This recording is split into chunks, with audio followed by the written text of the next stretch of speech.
following content is brought to you by Social Inform Media.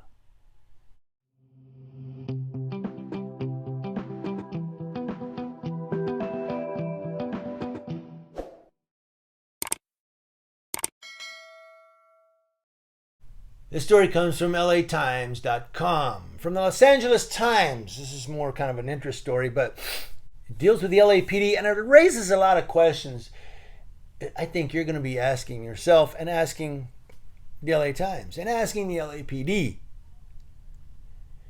After Joshua Hatfield fled a traffic stop in June of 2022, a police officer thought the 28-year-old was armed and shot at him outside an apartment building. No gun was ever found at the scene. 5-5 better location will be Crenshaw north of 39. Can you put your windows down, please? Windows down, man. Windows down, please. On my side, on the passenger side. In the case of Jermaine Pettit, officers responded to a report of a man with a gun encountered the 39-year-old walking through Limert Park. Believing the object in his hand to be a gun, they opened fire. Pettit was holding a car part. Now you're going to love how they swing this. After both shootings, LAPD acknowledged neither man had a gun, yet the department pressed ahead with weapons cases against them. Pettit for carrying an imitation firearm because he had a car part. Well, it looks like a gun, so it's an imitation firearm. No, it's a car part. And Hatfield on suspicion of assaulting an officer with a deadly weapon, even though they found none. The district attorney's office declined to file charges against Hatfield. Police said the case against Pettit is pending because he had the car part. An LAPD spokeswoman said last week that she couldn't comment on the case because of what? Pending investigation. Now, the decision to push for charges against Pettit and Hatfield has drawn condemnations from neighbors, activists, and academics who see the department's response as an attempt to deflect scrutiny from its officers' actions. Of course.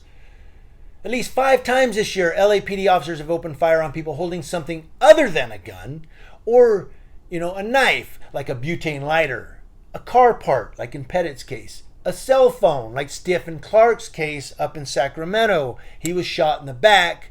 Remember when the cop was around the corner and he looked and he goes, "Gun!" And it was a cell phone. And his back was turned.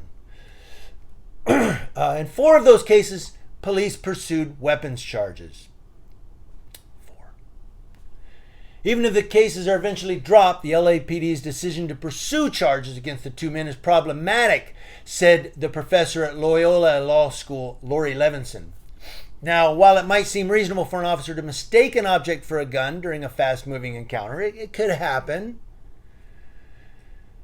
For the department to insist on charging an apparently unarmed person after the fact could be seen as trying to defend themselves in the court of public opinion or against any future actions that might come. That's what they're doing. They're saving themselves from lawsuit. Oh, we thought it was a gun, and if you think something, then you're okay. If the cop says, "I thought," we can't get in his head. One possible explanation for the charges is that LAPD officers felt that pursuing the cases would provide them with cover, at least in the eyes of the rank and file, said Levinson, who's not familiar with the specifics of either incident. She doesn't necessarily have to be familiar with the specifics. She's making a good point.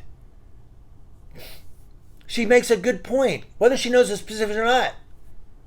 We know that the reason they said, well, we're going to pursue, weapons charges on unarmed people is because they're covering their butts.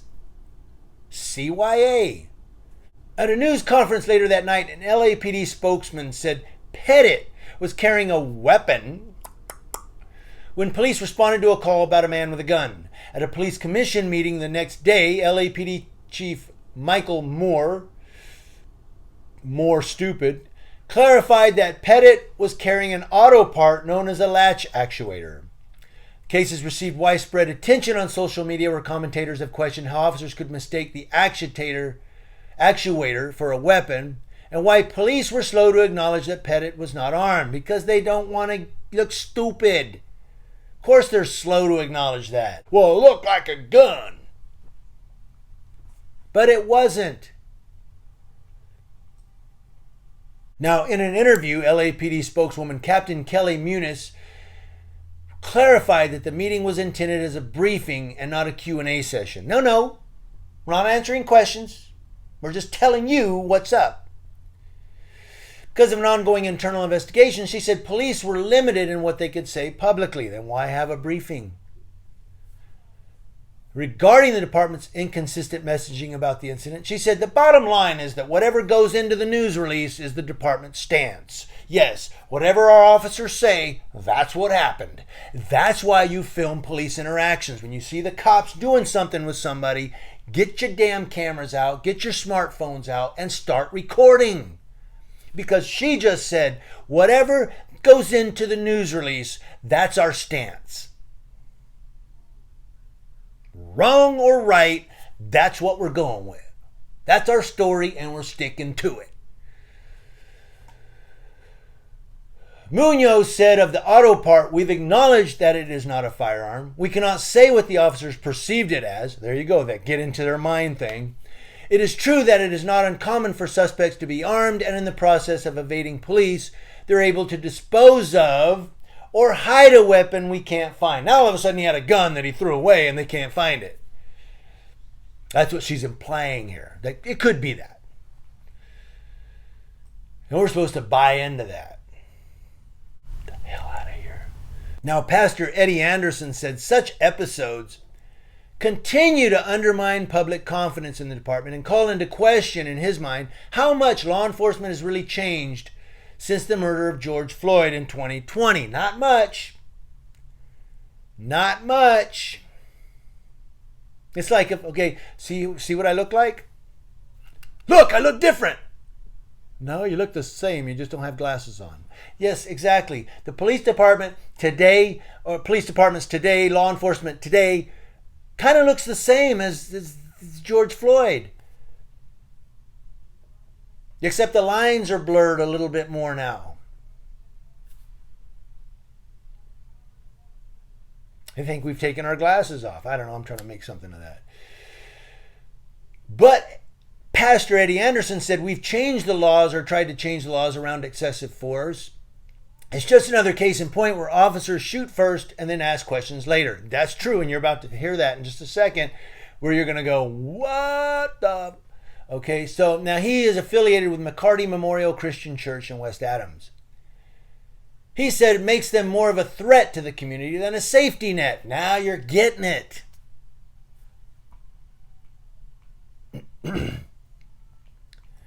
Now Pettit, who was shot, remains in critical condition at a hospital. His relatives have said in news interviews, attempts to reach his daughter through a GoFundMe page has started to cover his medical expenses, but were unsuccessful.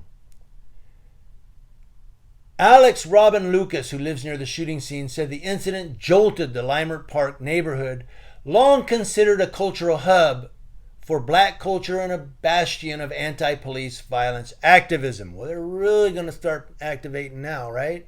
Alex Lucas said people are angry, they're upset, but they're also, I think, unsurprised. And that's probably the saddest part of it all. It's like, oh, again? See, every time now the LAPD shoots somebody, they're like, again? They're not surprised anymore. Nothing surprises them down there. According to video of Hatfield's shooting released last week, officers pulled him over for allegedly speeding near Crenshaw Boulevard and 39th Street. The officers then ordered Hatfield to lower his car windows. Instead, he drove off, according to dashboard and body camera video posted to the LAPD's YouTube channel on July 28th. Now, we don't know why he drove off. Okay, I'm not going to judge him just yet. He may have been freaked out. He may have been scared. Oh my God, cops. And you're about to find out why.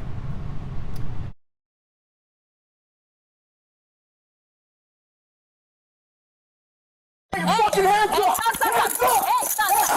Oh! Chill.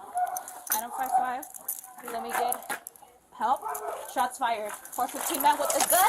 We're gonna be on exposition. East of Somerset. Suspect is a male black. He's wearing a vest. Witness said Residents, unknown residents, stand by for further. Hold up, partner, chill. Hold it. Where did he go? He went inside the residence. Come behind cover. Come behind cover. Behind cover the car. Somerset. Any area unit coming on southwest frequency for male black, wearing a vest, armed with a gun, ran inside unknown resident.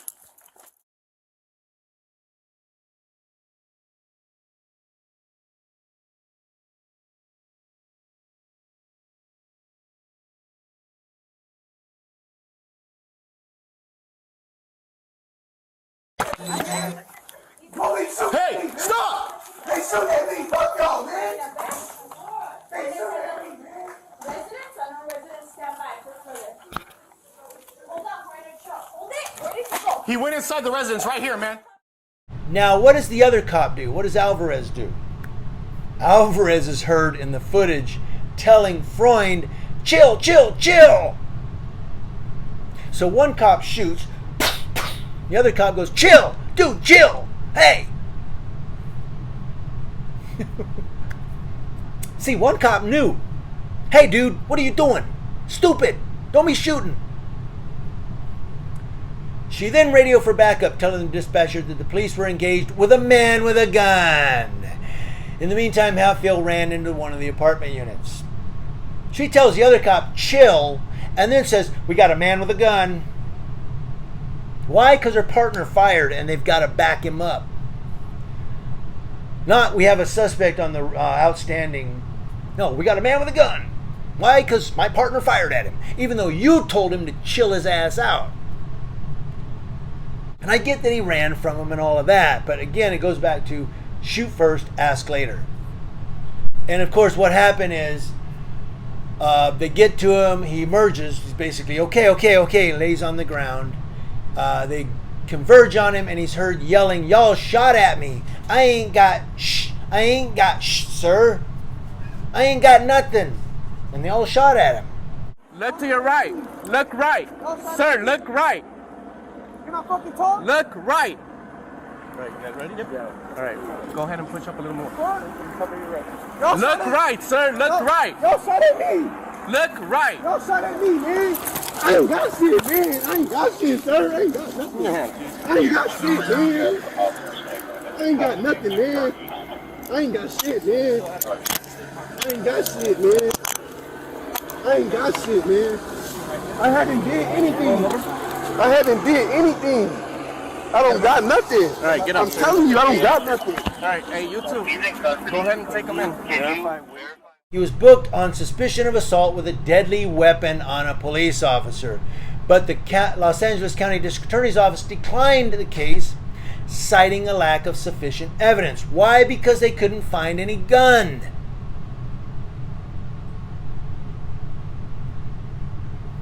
The only bullets and the bullet casings recovered at the scene were from the police-issued firearm. No gun was located. And of course, Hatfield declined to comment. Now it goes down, there's another case that Barrera talks about, another case where this happened, believing he was armed and he had a cell phone when he was shot. Andre White, I want to say, out of Columbus, Ohio, in the garage, had a cell phone, shot. And he was waiting for his friends to come home to let him in the house. He was a house guest. And somebody called and said, there's a black man over my neighbor's house. Waiting for people to come home and let him in the house, and he gets killed. Why? Because he had a cell phone. Columbus, Ohio. I want to say Andre White. Guys, this is happening over and over and over and over, and it's never going to stop until we start recording this and bringing it to people's attention. We start bringing it to news. We start bringing it to attorney generals, governors, mayors, everybody. Say, look what your cops are doing. It's like San Bernardino, California. You know, you drive down the street, and I've seen this so many times where you're driving and all of a sudden the cop shines a spotlight in your face. He didn't pull me over because I was just one white guy driving. But then he did it, the car behind me. I turned around, he pulled them over. Yeah, it was 4 Hispanic guys sitting in the car. And he let them go. Why? Because they didn't do anything. but swerve a little because he put a spotlight in their face. And I recorded those cops, and I gave it to the mayor and the police chief, and I said, look, man, these are what your idiot cops are doing. They're entrapping people. That's entrapment, by the way, by shining a spotlight in your face and then pulling you over and go, you swerved a little. What was that all about? They didn't pull over the white guy, but they pulled over the 4 Hispanic guys. And what did I do? I flipped around, followed them. When they pulled him over, I got out. I recorded them. Why? Because you have to do that. It's time for us to take our country back. Not by violence, by camera. One video at a time.